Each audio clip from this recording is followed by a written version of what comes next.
आज है हमारे पास लास्ट टॉपिक। लास्ट क्लास में हमने लेबलिंग ऑफ H2O2 देखा था, सॉरी H2SO4 और H2O2 दोनों देखा था ना। आज हमारे पास लास्ट है, ये हमारे पास पढ़ेंगे सिग्निफिकेंट फिगर। ये देखो हर किसी में यूज हो सकता है, आपका फिजिक्स में भी यूज हो सकता है और आपका केमिस्ट्री में भी यूज हो सकता है। तो समझेंगे एक सिग्निफिकेंट फिगर क्या है। जब हमारे पास लिखा हुआ है ना 7, बोल देगा ये जब हमारे पास 7 है तो इसमें कितने सिग्निफिकेंट फिगर है। जब आपके पास 70 है या हमारे पास 70.0 लिखा हुआ है तो इसमें आपसे पूछेगा सिग्निफिकेंट फिगर। जब आप फिगर जो जानते हो वो 0 से हमारे पास क्या है 9 तक डिजिट जो बनता है, हर डिजिट वो 0 से 9 तक है।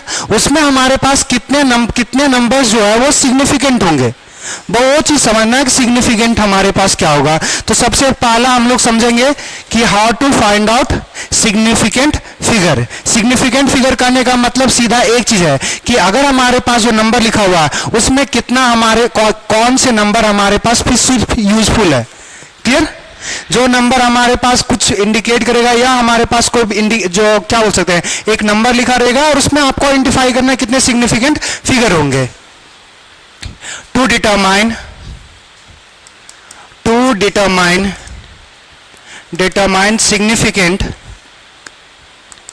significant digit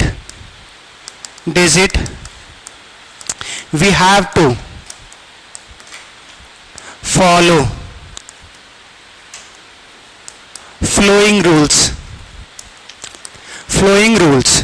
हमारे पास कुछ रूल को फॉलो करेंगे। सबसे पहला हमारे पास क्या है, सबसे पहला रूल क्या होगा कि अगर कोई नंबर लिखा हुआ है और उसमें हमारे पास नॉन जीरो नंबर है, अगर कोई नंबर लिखा हुआ है और उसमें सारे के सारे नंबर्स कैसे हैं नॉन जीरो, तो वो सारे के सारे कैसे होंगे सिग्निफिकेंट फिगर होंगे।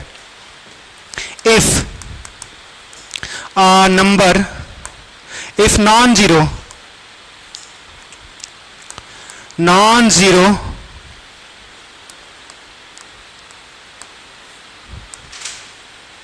number is written then all digit are significant।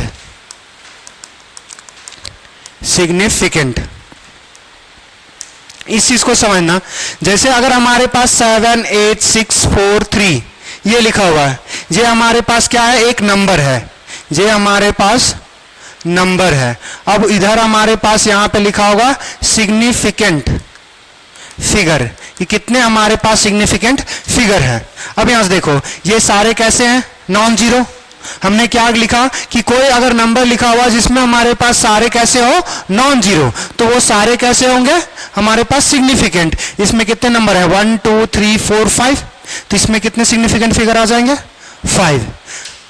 3 1 2 कुछ भी नंबर लिखा हो, ये इसमें कितने नंबर लिखे हुए 3, तीनों के तीनों नॉन जीरो हैं तो ये 3 आ जाएगा। हमारे पास 4 6 5 8 7 2 कुछ भी लिख दो, जितना अगर नॉन जीरो सारा नंबर है तो वो सिग्निफिकेंट फिगर जितने होंगे 3 3 यहां पे कितना आ गया 6। तो ये पॉइंट्स क्लियर। आपको एक नंबर देगा और आपसे पूछेगा कितना सिग्निफिकेंट फिगर पॉसिबल है।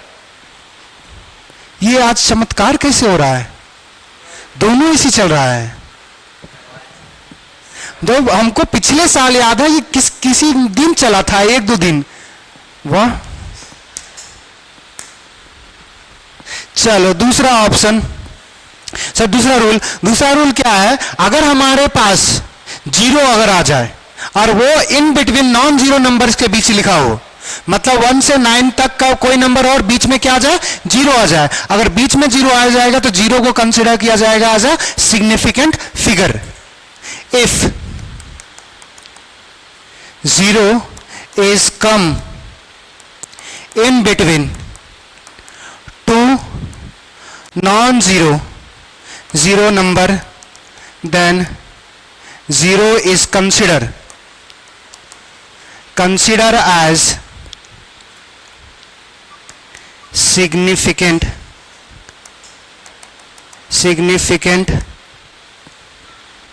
फिगर।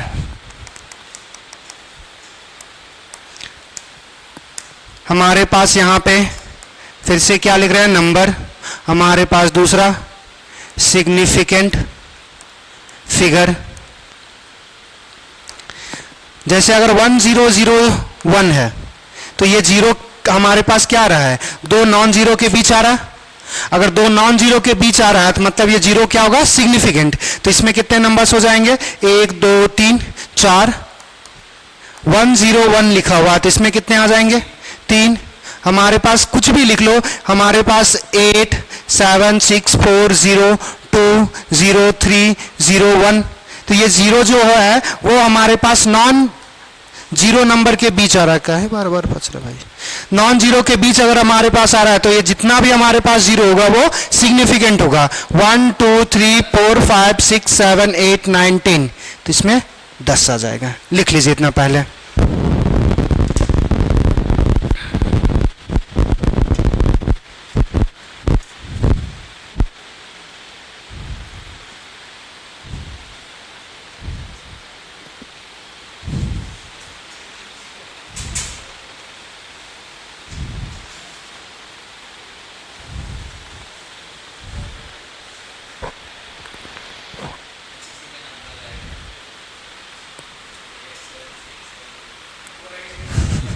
लाग देखना, अगर गाली मिले तो बताना, और अच्छा भी बात बोले तभी बताना। कि सारा में आदमी है यार। 8 7 मिल सकता है।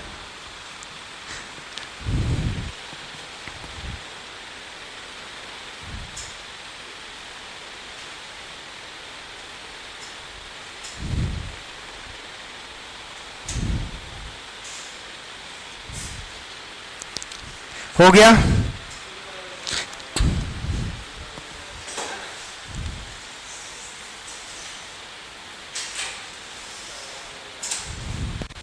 कुछ नहीं, ये जल्दी लिखेगा तब ना आगे बढ़े। कैसा हरामी आदमी है, रख।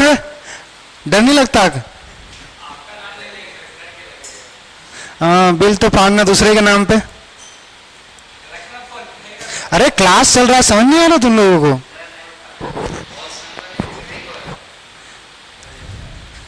चलिए नेक्स्ट अब हमारे पास देखेंगे थर्ड। हमारे पास पहला हमने देखा था कि अगर कोई भी नॉन जीरो नंबर है तो वो हमारे पास सिग्निफिकेंट फिगर है। दूसरा हमने देखा कि अगर हमारे पास जीरो दो नॉन जीरो के बीच अगर आ जाएगा तो तब भी वो जीरो सिग्निफिकेंट होगा। दूसरा, अगर हमारे पास जीरो लेफ्ट साइड लिखा हुआ है तो कोई सिग्निफिकेंट नहीं है उसका। अगर हमारे पास राइट साइड लिखा हुआ है तब भी कोई सिग्निफिकेंट नहीं है। दोनों अलग अलग वैल्यू। हम लोग ये सिग्निफिकेंट फिगर की बात कर रहे हैं। ये मत बोलना कि सर ये वाला तो पता था ये वाला नहीं पता है। ये सिग्निफिकेंट फिगर की बात कर रहे हैं, नंबर्स की बात नहीं कर रहे हैं हम लोग। ये 7 हमारे पास और ये 7000 अलग अलग है। मगर जब सिग्निफिकेंट नंबर्स की बात करेंगे तब हमारे पास अगर लेफ्ट साइड हो या फिर राइट साइड हो तो वो सिग्निफिकेंट फिगर काउंट नहीं होगा। बीच में तो अभी शुरू में सेकंड रूल क्या था कि दो नॉन जीरो के बीच अगर जीरो आ जाएगा तो काउंट हो जाएगा। दूसरा आप समझना, अब हमारे पास ये अलग अलग रूल में लिखेंगे। दूसरा, अगर हमारे पास 700, अब अगर पॉइंट के बाद पॉइंट रहे तो पॉइंट तक हमारे पास ये जीरो, पॉइंट तक अगर लेफ्ट साइड में अगर हमारे पास पॉइंट आ गया और पॉइंट के बाद जितना भी जीरो है या फिर हमारे उससे पहले जितना जीरो है वो सारे के सारे सिग्निफिकेंट बन जाएंगे। अगर पॉइंट नहीं दिया हुआ है तो सिग्निफिकेंट फिगर नहीं बनेगा, लेफ्ट हो या राइट हो। मगर अगर पॉइंट आ गया तो सारे जीरो हमारे पास कौन साइड वाले, राइट साइड वाले। राइट साइड वाले हमारे पास सारे कैसे हो जाएंगे, सिग्निफिकेंट। मगर लेफ्ट साइड वाला, इसमें हमारे पास ये 3 2 5 और ये 1 6। आगे आएंगे अभी जो हमने अभी बोला बस उसी चीज को लिखने वाले हैं। 2 हो गया। तीसरा, if 0 is written extreme left side then it is not a significant significant figure. जैसे अभी हमने बोला कि अगर 00 और 7 लिखा हुआ है, तो अगर हम ये हमारे पास अगर नंबर है और इसमें अगर हम सिग्निफिकेंट फिगर की अगर बात करें तो सिर्फ आएगा 1, ये 7। दूसरा, अगर हमारे पास यही कुछ भी लिख लो 8043, इसमें भी हमारे पास 0 हमारे पास लेफ्ट साइड है। अगर लेफ्ट साइड है तो 0 हमारे पास कोई काम का नहीं, तो इसमें सिग्निफिकेंट हमारे पास 3 होगा। 80472, इधर हमारे पास एक दो जीरो और लगा लो, कोई फर्क नहीं, मगर ये जो 0 है वो दो नॉन जीरो के बीच है, तो ये सिग्निफिकेंट हो जाएगा। तो कितने हो गए? 3 2 5। क्लियर? नेक्स्ट अब हमारे पास तीसरा चौथा, if 0 is written extreme right side, then it is not written right side without decimal, without decimal, then it is not a significant figure। अगर हमारे पास क्या था, जैसे अगर हमारे पास 4300 अगर लिखा हुआ है, ये अगर हमारे पास नंबर दिया हुआ, अगर सिग्निफिकेंट फिगर की अगर हमें बात करना है, तो ये हमारे पास डेसिमल के बगैर 0 लिखा हुआ, तो इसमें सिर्फ कितने आएंगे हमारे पास? 2। 804300। फिर इसमें हमारे पास क्या आ जाएगा कि ये 0 तो हमारे पास क्या है? सिग्निफिकेंट, मगर ये 0 कोई काम का नहीं, तो ये 2 और 2 हमारे पास 4। 4973200, या कितना भी 0 लगा लो कोई फर्क नहीं, इसमें भी हमारे पास क्या आ जाएगा? 4।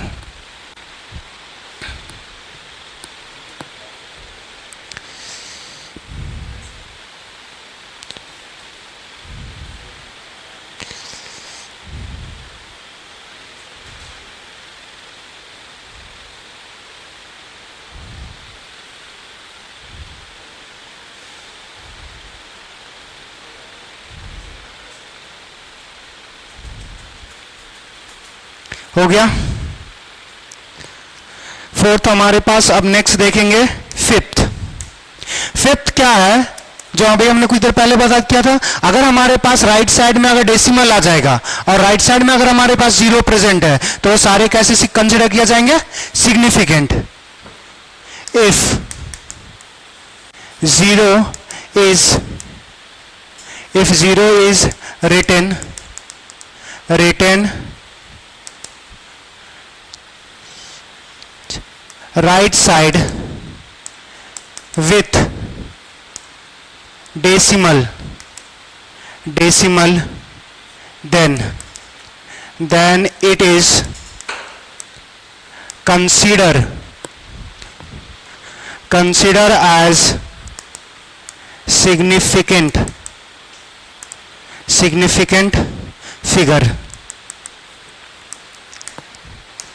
जैसे समझना, अगर हमारे पास यहाँ पे नंबर और यहाँ पे फिर से सिग्निफिकेंट फिगर की बात करेंगे, यहाँ से देखो सबसे हमारे पास जो होगा, अगर हमने ये लिखा हुआ 10 लिखा और सिर्फ डेसिमल लगाया, डेसिमल के बाद 0 नहीं लगाया है, तब भी हमारे पास ये जो 0 है राइट साइड ही है, ये हमारे पास सिग्निफिकेंट फिगर कंसिडर किया जाएगा। दूसरा 0.0 अगर लिख दिए हैं, तो इसमें हमारे पास ये दोनों 0 सिग्निफिकेंट हो जाएगा और एक नॉन 0 तो सिग्निफिकेंट फिगर ही है, तो ये हमारे पास 3। हमारे पास 0.000, अगर ये भी लिखा होगा तो ये भी क्या होगा हमारे पास? Significant figure. ये तो 0 नॉन 0 के बीच है, तो इसमें कितने हो जाएंगे? 1 2 3 4 5 6 7 8 9 10। क्या बात समझ में आया? तो इतने हमारे पास सिग्निफिकेंट पॉसिबल हो सकते हैं। तो सारे कंडीशन आ गया। नॉन जीरो अगर नंबर रहेगा तो हमेशा हमारा क्या सिग्निफिकेंट फिगर होगा।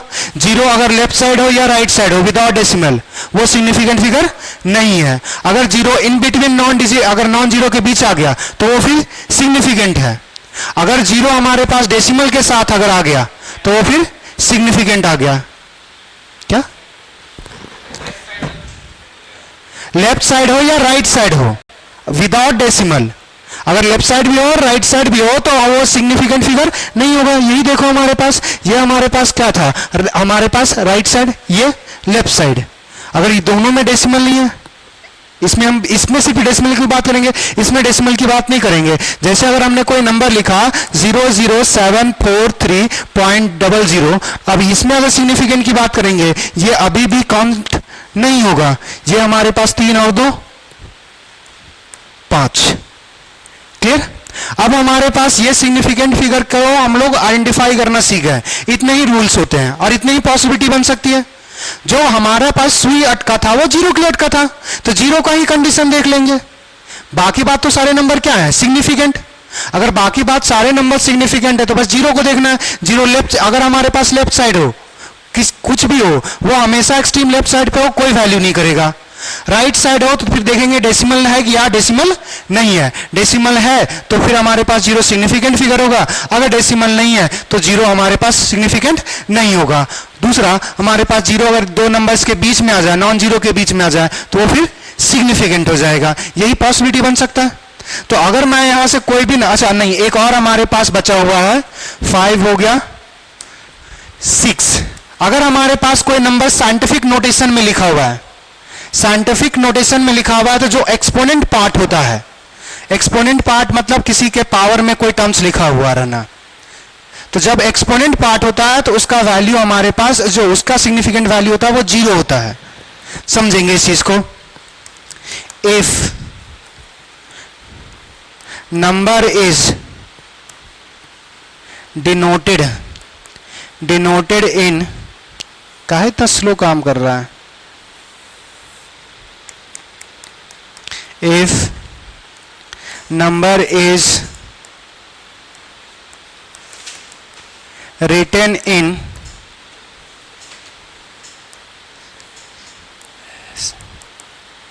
scientific notation, then exponent part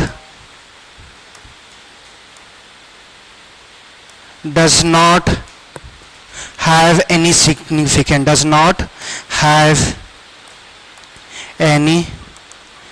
significance, जैसे देखो साइंटिफिक नोटेशन क्या होता है कि आपको पहला एक हमारे पास नंबर के बाद पॉइंट आना चाहिए। जैसे अगर इलेक्ट्रॉन्स पे चार्ज की बात करें तो वो कितना होता है, 1.6 इंटू 10⁻⁹ कूलम इलेक्ट्रॉन पे चार्ज। तो कोई भी साइंटिफिक नोटेशन का मतलब होता है कि सीधा सिंपली फर्स्ट डिजिट होगा, उसके बाद पॉइंट आएगा और उसके बाद हम लोग 10 टू पावर में रिप्रेजेंट कर देते हैं। तो अगर यहां से देखो ये पार्ट हमारे पास नंबर है और ये इसको बोलते हैं हमारे पास exponent part.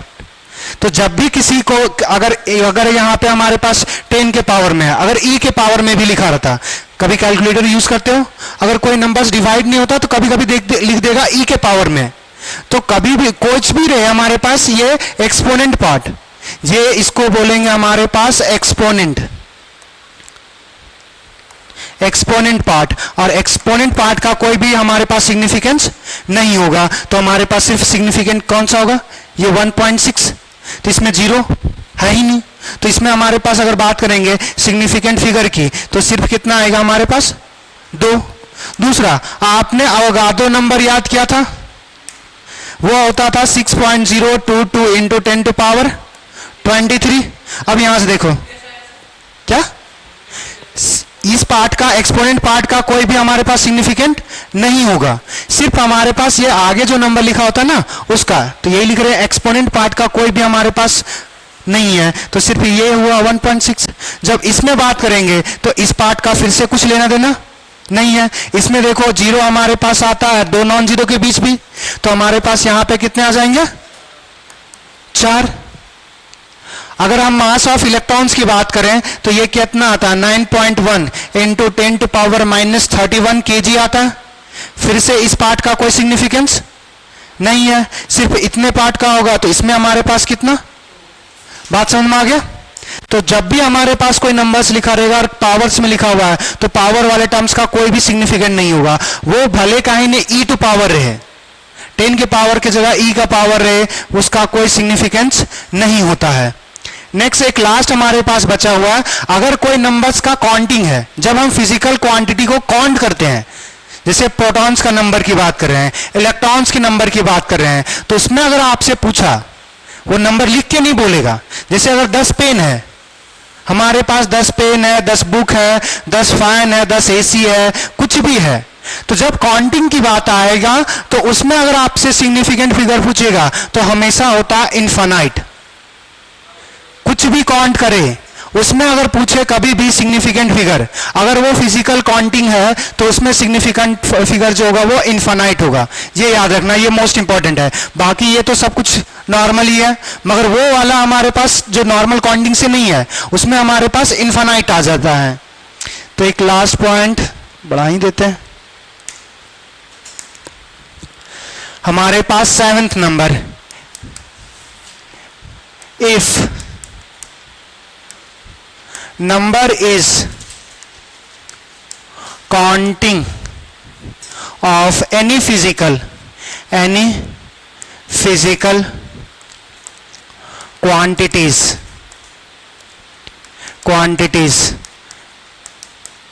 like 10 pen, 5 boy,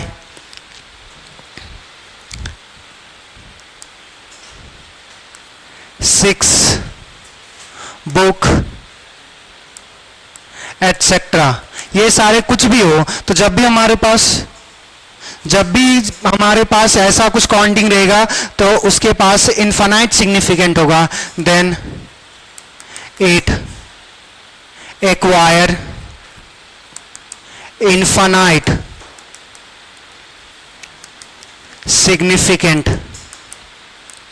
significant figure.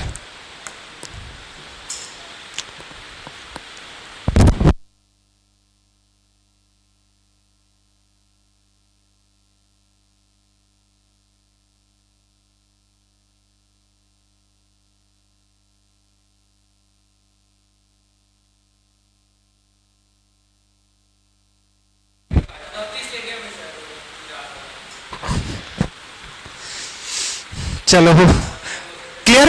अगर किसी को कोई नंबर्स को अगर चेक करना है तो बोलो, जो भी बोलोगे उसमें हम लोग सिग्निफिकेंट देखेंगे, बहुत ज्यादा हार्ड है नहीं, मगर अगर किसी को कोई डाउट है कि किस नंबर में कितना होगा तो बोलो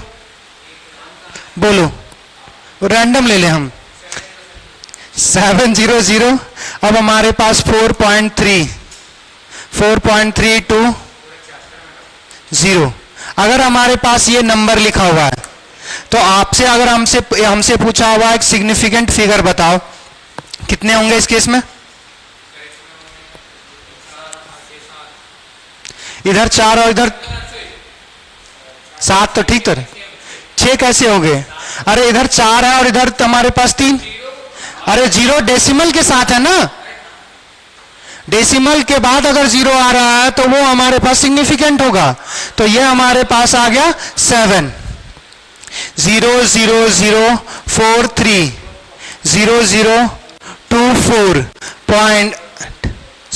पॉइंट, इसमें बताना कितने होंगे? क्लियर? अगर ये पॉइंट लग गया तो 0 हमारे पास सिग्निफिकेंट है, पॉइंट के बाद नंबर लिखा हुआ नहीं लिखा हुआ वो कोई मतलब नहीं है। तो यहां पे हमारे पास ये 3, ये 2 5 और ये 2 7। क्लियर? अरे अब रूल है, ये रूल होता है कि जैसे अगर हम कुछ चीज को काउंट करें ना, वही तो लिखे, जैसे 10 पेन लिखा हुआ है। अब पेन जब लिखा हुआ है ना, यहां पे सिर्फ नंबर था, अब अगर 10 पेन लिखा हुआ तो उसमें अगर सिग्निफिकेंट की बात करेंगे तब उसमें इनफाइनाइट आएगा। नॉर्मल जो डिजिट होगा उसमें हम लोग काउंट कर लेंगे, मगर जब हमारे पास पेन लिखा रहेगा या कोई भी नंबर्स के बाद एक फिजिकल क्वांटिटी आ जाएगा तो उसमें इनफाइनाइट आ जाता है। क्लियर? अब हमारे पास जो बचा हुआ है वो ये देखना है कि जब दो नंबर्स को मल्टीप्लाई करेंगे, सब्सट्रैक्ट करेंगे, हमारे पास डिवाइड करेंगे, तो रिजल्टेंट का हमारे पास कितने सिग्निफिकेंट फिगर में लिखेंगे। अगर दो हमारे पास नंबर दिया हुआ है, उन दोनों को मल्टीप्लाई करें, ऐड करें, सब्सट्रैक्ट करें, डिवाइड करें, यही कर सकते हैं, इतना ही हमारे पास है। तो अगर दो हमारे पास नंबर्स को डिवाइड करेंगे, मल्टीप्लाई करेंगे और सब्सट्रैक्ट करेंगे, तो रिजल्टेंट जो नंबर है वो कितने सिग्निफिकेंट फिगर में लिखेंगे, वो थोड़ा सा देखना है। तो जब भी हमारे पास कोई भी मैथमेटिकल्स ऑपरेशन अप्लाई करते हैं दो नंबर्स के बीच, तो जिसमें सबसे मिनिमम सिग्निफिकेंट फिगर होगा उसके बेसिस पे हमारे पास रिजल्टेंट लिखते हैं। क्या बात समझ में आया? अगर मान के चलो कि हमारे पास दो नंबर है, एक हमारे पास है 70 और एक हमारे पास है 4.2, तो इसमें सिग्निफिकेंट फिगर कितने हैं? अरे अलग अलग है ये, इन दोनों को क्या कर रहे हैं, मल्टीप्लाई कर रहे हैं। इसमें सिग्निफिकेंट फिगर कितने हैं? इसमें कितने हैं? दो। तो इसको मल्टीप्लाई करेंगे तो हमारे पास जो रिजल्टेंट लिखेंगे वो मिनिमम एक सिग्निफिकेंट फिगर है। अब इसको एक सिग्निफिकेंट फिगर में कैसे लिखेंगे? देखो हमारे पास मल्टीप्लाई करेंगे तो कितना आ जाएगा, 7 दूनी हमारे पास 14, 4 हाथ में एक हमारे पास कैरी करेगा, एक कैरी करेगा, 7 चौक 28, 28 और एक 29 और हमारे पास एक 0, ये पॉइंट लग जाएगा। अब अगर हमें इसको अगर एक में चेंज करना है, अगर एक में चेंज करना है तो हम ऐसा लिख सकते हैं, इसको अगर 2.9 इंटू 10 टू पावर हमारे पास 2, अभी भी इसमें कितने हैं 2 सिग्निफिकेंट, इसको राउंड ऑफ करके क्या लिख सकते हैं, अप्रॉक्स 3 इंटू 10 टू पावर, अब हो गया एक सिग्निफिकेंट फिगर।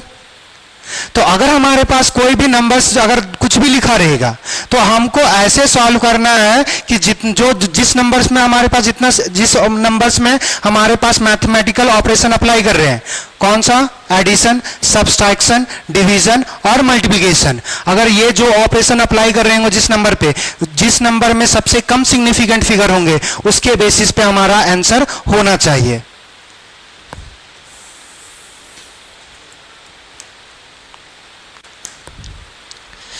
तो इसको यहीं पे लिख देते हैं ना,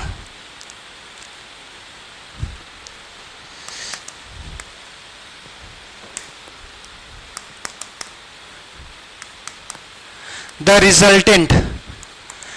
resultant of mathematical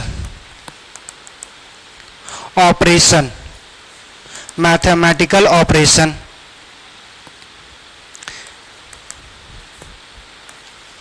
like addition, subtraction, division and multiplication. The resultant of mathematical operation is written as same significant figure of number which contain minimum significant figure before mathematical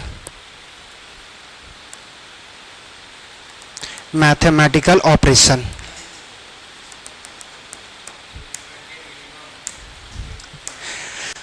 हमारे पास जो रिजल्टेंट करेंगे मैथमेटिकल ऑपरेशन का वो लिखेंगे हमारे पास same significant figure में लिखेंगे वो नंबर्स जो हमारे पास जिसमें हमारे पास सबसे कम मैथमेटिकल सबसे कम सिग्निफिकेंट फिगर होगा बिफोर मैथमेटिकल ऑपरेशन, कि मैथमेटिकल ऑपरेशन अप्लाई करने से पहले, मतलब एडिशन, सब्सट्रैक्शन, मल्टीप्लिकेशन, डिवीजन। अभी हम इसको बोले कि नहीं सोएगा, कैसे सो जाता है तुरंत।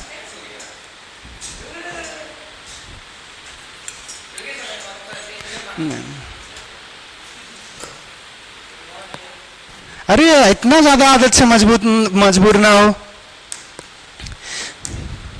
हमने अभी अगर हमारे पास 4.3 लिखा और दूसरा हमने जो लिखा 200.0 लिखा, अब यहां देखो इसमें सिग्निफिकेंट फिगर कितने?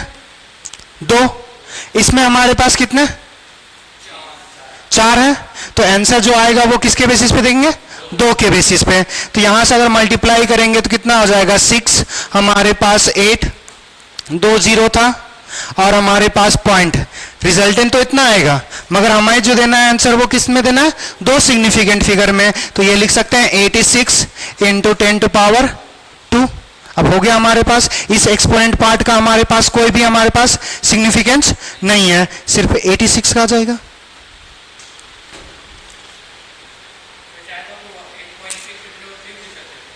क्या चीज? 8.6 किस जगह? नहीं नहीं, हाँ वो भी लिख सकते हैं, आपका मर्जी। अगर 8.6 इंटू 10⁻³ भी लिख सकते। इस पार्ट का कोई भी हमारे पास क्या है? सिग्निफिकेंट नहीं है। तो अभी भी इसमें कितने हैं? 2। ये बस क्या हो गया कि ये साइंटिफिक नोटेशन हो गया, मगर इसमें भी लिखोगे तो कोई प्रॉब्लम नहीं। बस हमें ऐसा रिजल्टेंट लिखना है कि हमारे पास बिफोर जितना हमारे पास होगा मिनिमम, जिसमें मिनिमम सिग्निफिकेंट होंगे, आंसर भी उसी के सिग्निफिकेंट फिगर्स में लाएंगे। और एक लास्ट हमारे पास बचा राउंड ऑफ करने का।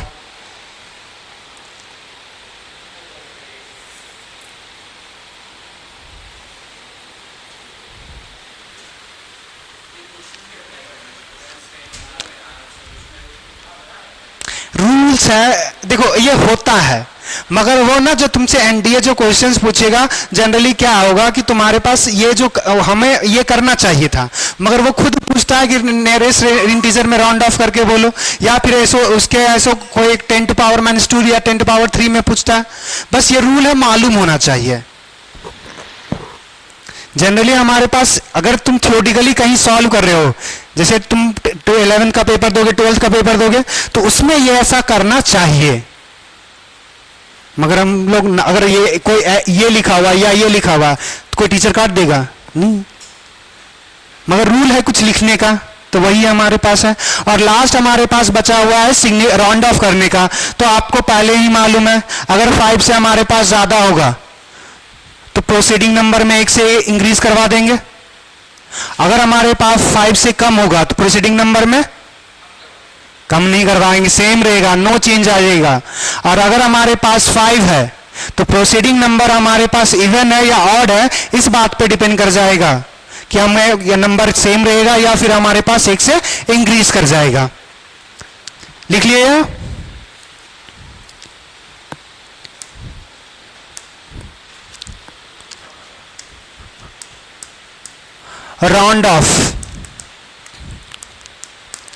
राउंड ऑफ करना, तो पहला हमारे पास एक ही लाइन में लिख देते हैं, if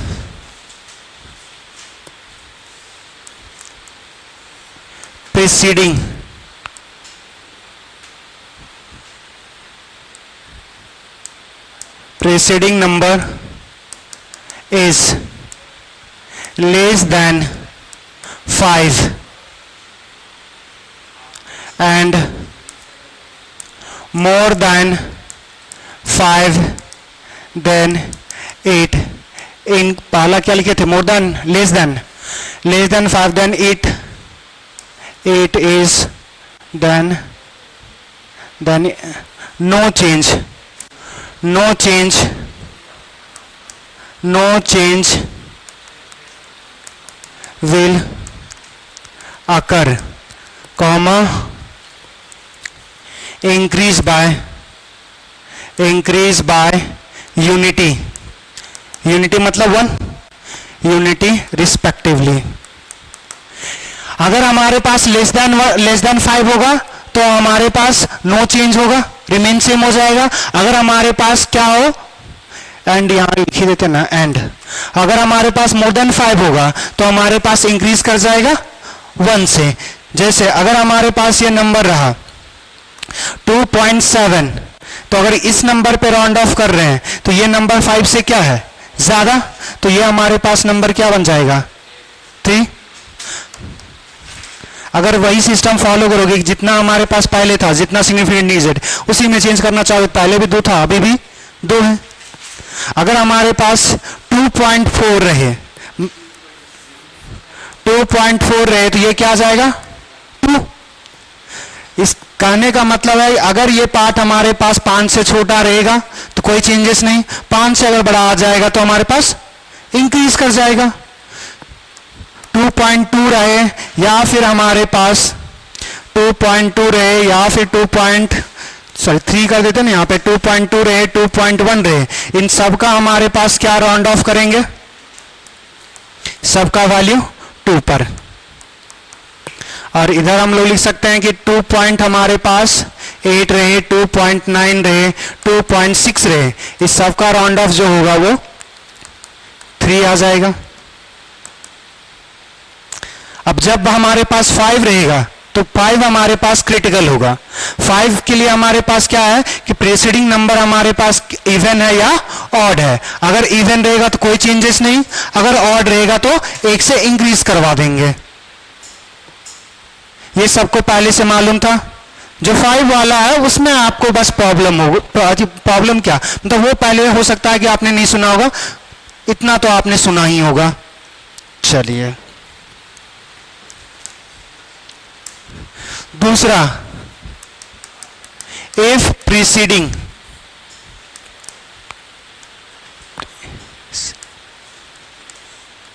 preceding number is 5, then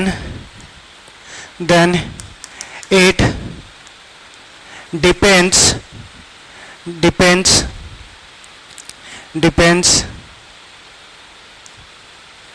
before number is even or odd। अगर हमारे पास ऑड रहेगा तो उसमें हमारे पास इंक्रीज बाय यूनिटी। अगर हमारे पास इवन रहा तो नो चेंज।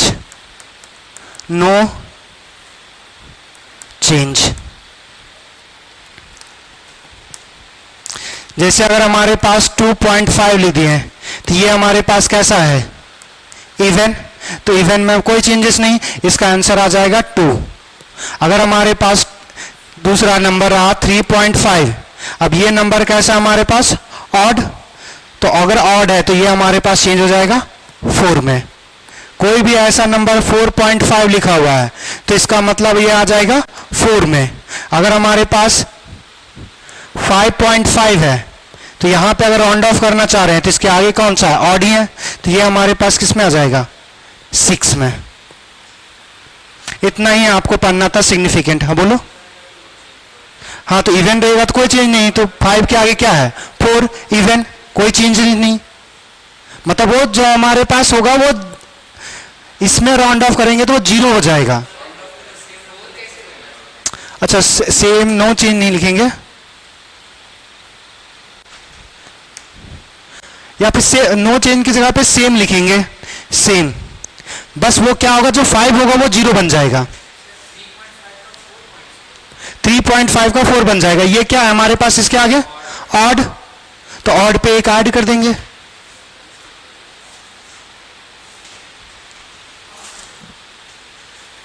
तो अगर हमारे पास राउंड ऑफ करना है 5 से ज्यादा 5 से कम, पहले से पता था 5 अगर आ जाएगा तो इवन है तो ऐड करेंगे, सॉरी इवन रहेगा तो कुछ नहीं करेंगे, जो नंबर लिखा हुआ वही लिख देंगे, 5 की जगह पे 0 पुट कर देंगे। अगर हमारे पास ऑड लिखा हुआ है तो उसमें 1 से ऐड कर देंगे। इतना ही आपको पढ़ना था मोल कॉन्सेप्ट में। अब अगर किसी का कुछ डाउट है तो बोल लो। कल वॉल्यूम फ्री SO3 या लेबलिंग ऑफ H2O2 उसमें क्या बताएं?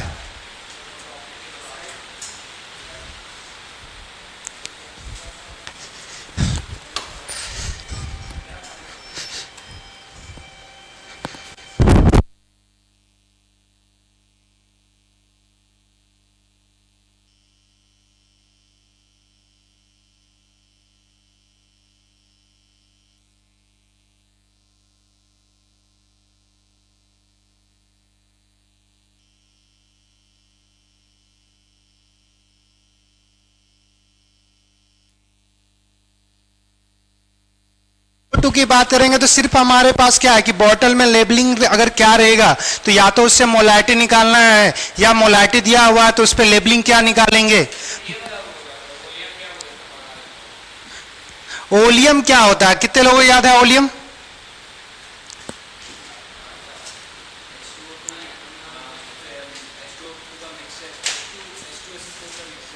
किसके साथ?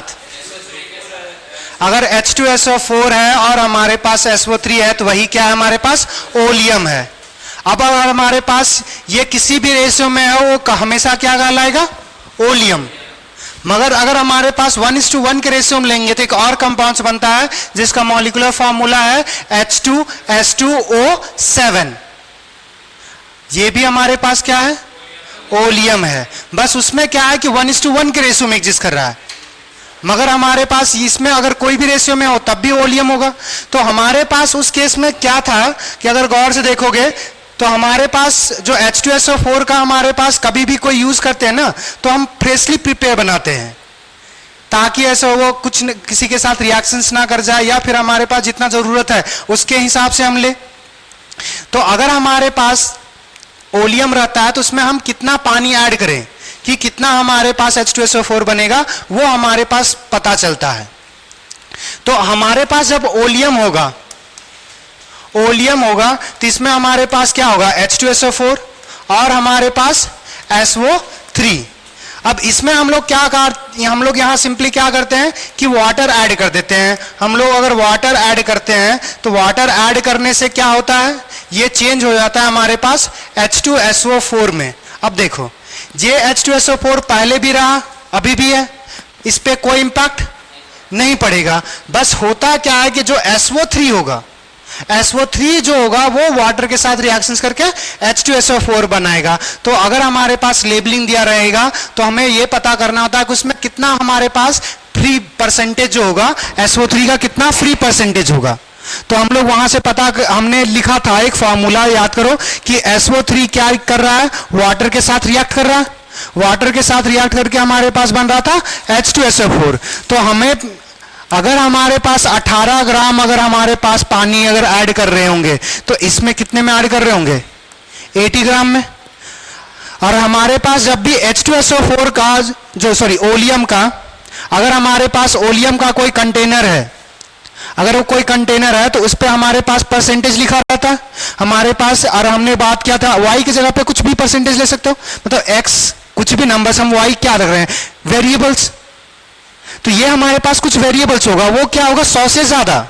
ये नंबर 100 से ज्यादा। इसका मतलब क्या होता है कि अगर हम इसका कितना ले लेंगे? 100 ग्राम। इस सैंपल का अगर 100 ग्राम लेंगे तो इसमें हम अगर वाटर ऐड करेंगे, H2O को ऐड करेंगे और H2O कितना ऐड करेंगे?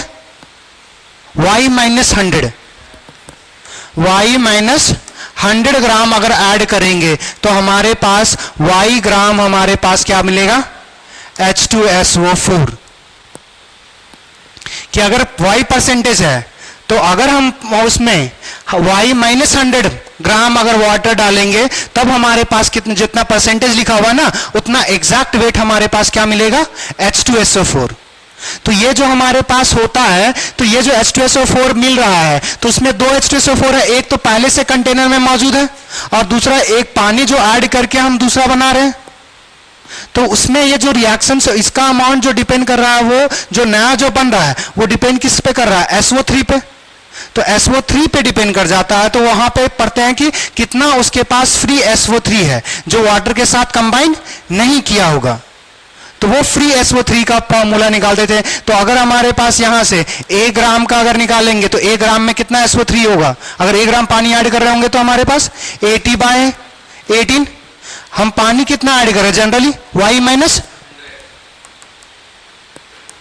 तो अगर y-1 के लिए है तो y-100 के लिए कितना आ जाएगा? 80/18 इंटू y- क्या आ जाएगा? 100। इतना SO3 होगा। अब ये जो हम पूरा सैंपल कितने का मान रहे हैं? ओलियम कितना मान रहे हैं? 100 ग्राम। तो अगर किसी चीज को आउट ऑफ 100 अगर आउट ऑफ 100 बात कर रहे हैं तो मतलब परसेंटेज की बात करें तो ये जो हमारे पास है ये फ्री परसेंटेज या परसेंटेज ऑफ SO3 है। इसको फ्री क्यों बोलते हैं वो समझना। फ्री अगर नहीं है मतलब वाटर से कंबाइन है। यहां पे जो H2SO4 है ये कैसे बना होगा? SO3 और वाटर के कॉम्बिनेशन से ही तो बना होगा। ये SO3 और वाटर के कॉम्बिनेशन, तो ये बोलते हैं कि कंबाइन SO3 है। अगर इसके लिए अगर जो हमारे पास कंटेनर में पहले से H2SO4 बना होगा, मतलब वो पहले से SO3 और वाटर के साथ रिएक्ट कर गया होगा, तो ये SO3 वाटर के साथ कंबाइन कर चुका, तो ये फ्री नहीं है, ये पार्ट जो है वो फ्री है। तो इसका हम लोग परसेंटेज निकालते हैं। तो ये हमने फॉर्मूला पढ़ा था। तो अगर आपके पास कोई भी परसेंटेज दिया रहेगा कि लेबलिंग हमारे पास 80% दिया हुआ, सॉरी 80 तो नहीं हो सकता, हमने बताया था लास्ट क्लास में कि सबसे मिनिमम जो हमारे पास होगा वो कितना होगा? 100 से ज्यादा होगा। 100 तो नहीं होगा। अगर 100 ले लोगे तो पानी कितना ऐड कर दोगे? 100 माइनस 100 0 हो जाएगा ना। तो ये हमारे पास परसेंटेज जो लेबलिंग होगा वो 100 से ज्यादा होगा और 122.5 से कम, तो सी के बीच में होगा। क्योंकि अगर हम मानेंगे कि हमने लास्ट क्लास में माना था कि अगर ये हमारे पास कंप्लीटली 100% होगा, अगर कंप्लीटली 100% होगा तो मतलब H2SO4 जो पहले है वो कुछ नहीं हुआ होगा। तो अगर उसके बेसिस पे देखेंगे तो y का वैल्यू निकाले थे हम लोग लास्ट क्लास में, वो आया था 122.5। अच्छा, उसके बेसिस पे एक क्वेश्चंस कर लेते हैं। लिखो एक questions.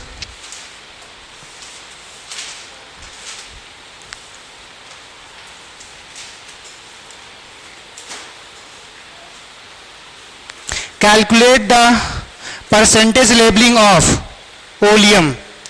Calculate the percentage labeling of oleum.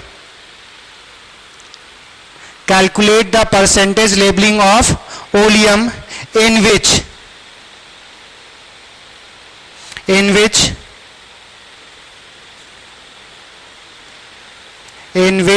the mass percentage of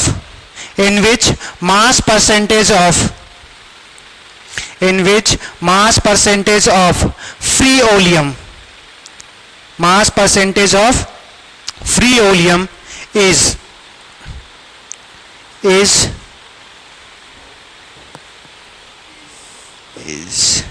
80%.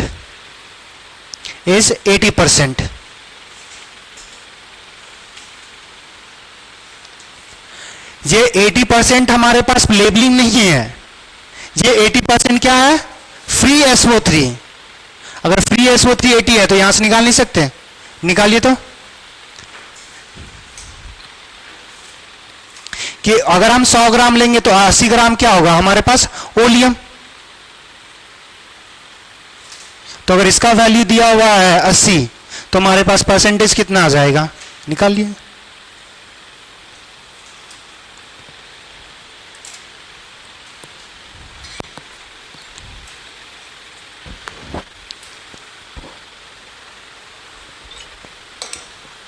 ये फॉर्मूला लिखा हुआ है, पुट करना इसमें।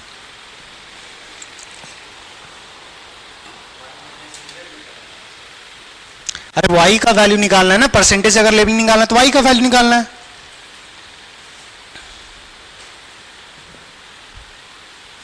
क्या हुआ? 118 आएगा।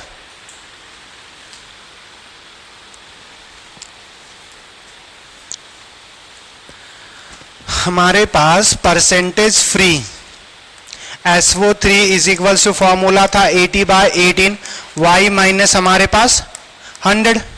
अब ये हमारे पास क्वेश्चंस में गिवन है कि ये कितना हमारे पास 80 है, is equal to 80/18 y minus 100। 80 से 80 क्या हो गया? कैंसिल हमारे पास। अब ये हमारे पास किधर क्रॉस मल्टीप्लाई करेंगे तो 18 is equals to y minus 100, minus से इधर लाएंगे तो y बराबर क्या आ जाएगा? 100 प्लस 18, 118%।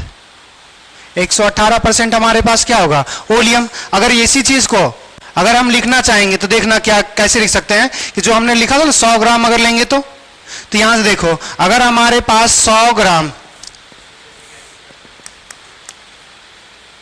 100 ग्राम ओलियम अगर लेंगे तो इसमें हमारे पास 100 माइनस y माइनस 100 18 ग्राम आएगा। तो हमारे पास क्या आ गया? 18 ग्राम जो होगा वो हम क्या करेंगे? H2O को क्या करेंगे? ऐड करेंगे।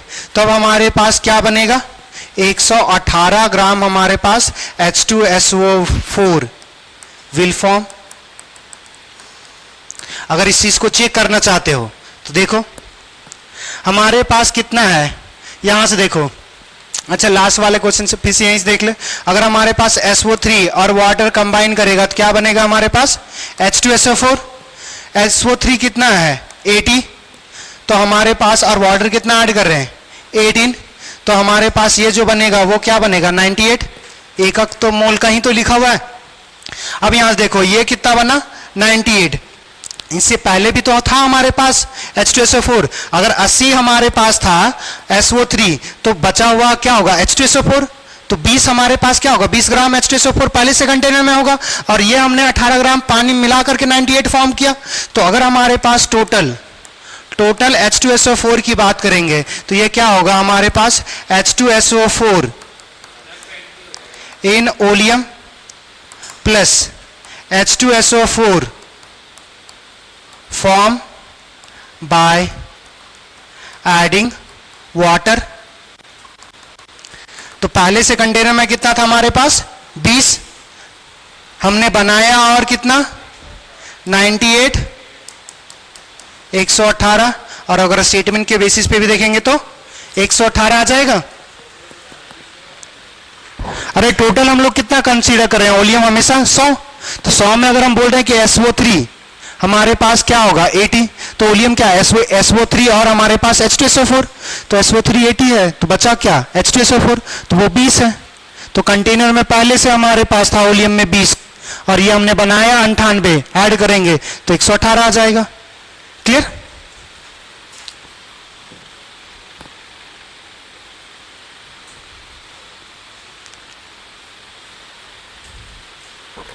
अब और किसी का कुछ डाउट है? अगर डाउट नहीं है तो एक दिन आप तय करो जिस दिन आपका टेस्ट हो।